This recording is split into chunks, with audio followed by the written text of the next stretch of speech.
Well, howdy there, Internet people, it's Belle again.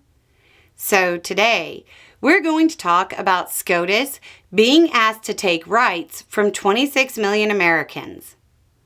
Something many of us were expecting that Trump supporters said would never happen.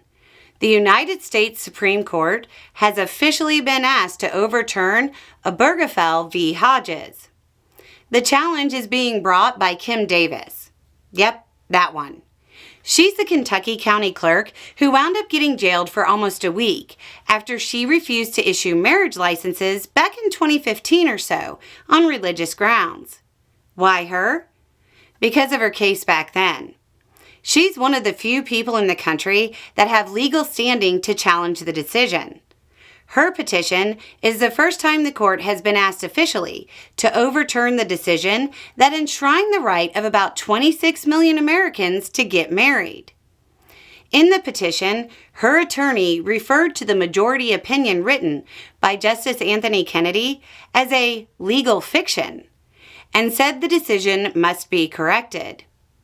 David Ermold and David Moore's attorney, they're the couple she refused to issue a license to, noted that, quote, "Not a single judge on the U.S. Court of Appeals showed any interest in Davis's rehearing petition, and we are confident the Supreme Court will likewise agree that Davis's arguments do not merit further attention." The only good news is that most legal scholars view her case as a long shot. However, it's worth noting that those legal scholars are basing that opinion on the history of a Supreme Court that wasn't quite as partisan as the current one. This is a case a whole lot of people have to watch and have valid reasons to be concerned about. The stakes are incredibly high.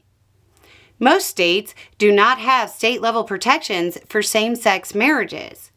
This year, there's been an active push to signal the desire to ban them at the state level, and the desire to set up trigger laws to strip tens of millions of Americans of their rights. Once again, a conservative minority in this country is trying to use the power of the state to force Americans to live under their rule and obey. Surveys have consistently shown since 2020 that 70% or so of Americans support gay marriage. Once again, a minority of people want to force their views on the overwhelming majority of Americans and take away fundamental freedoms from people. State-level attempts by the majority of Americans who value their rights and the rights of their neighbors are already underway to counteract any potential reversal by the Supreme Court. In Ohio, organizers are collecting signatures to create, quote, two distinct proposed amendments. One, a proposed constitutional amendment that would create more than a dozen protected classes. And two, a proposed constitutional amendment related specifically to marriage.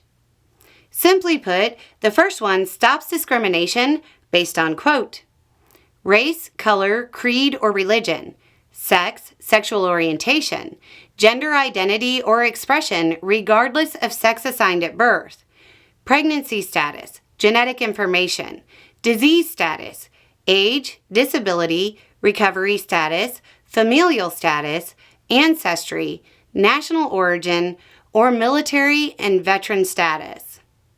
Yes, reminder, veterans are DEI.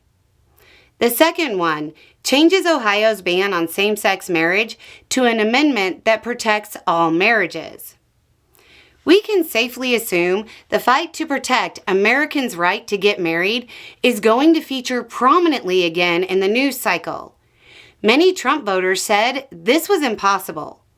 It's important to remember that many of the same people who want to overturn this case want to overturn Loving v. Virginia. I'm sure that's impossible too. Anyway, it's just a thought. Y'all have a good day.